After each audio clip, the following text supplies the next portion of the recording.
Mardin Umut Kervanı olarak gerek yurt içinde gerekse yurt dışında sizin vereceğiniz, bağışladığınız kurbanlarla kurban kesimi yapacağız Allah'ın izniyle. Mardin Umut Kervanı geçen yıllarda da yine sizin katkılarınızla Türkiye içi ve yurt dışında yüzlerce mağdur aileye, ihtiyaç sahibi aileye kurbanlarınızı ulaştırdı, payları ulaştırdı. İnşallah bu yılda aynı hassasiyet ve aynı duygularla, aynı imkanlarla yine kurbanlarınızı kesmeye gayret edeceğiz Allah'ın izniyle. Yurt dışında mekan tanımadan, uzaklık tanımadan geçen sene Afrika'da ve Asya'da birçok yerde kurbanlarımızı kestik.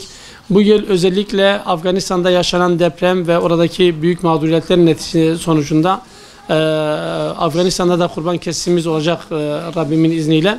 Yurt içinde de yine muhtaç ve ihtiyaç sahibi ailelerimize, yetim ailelerimize, ekiplerimize bayramın 3. günü kurbanlarınızı ihtiyaç sahibi ailelerimize dağıtacağız. Şu anda vakfımız Rabbime şükürler olsun yoğun bir şekilde bayramlık dağıtıyor.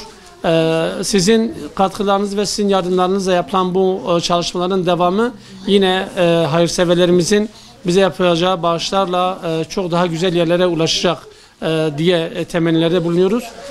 Vakfımıza yapacağınız bağışlarınızı Allah'ın izniyle sizin elinize ulaştırır gibi ihtiyaç sahibi yetimlere ve birçok alanda mağdur olan kardeşlerimize ulaştırıyoruz.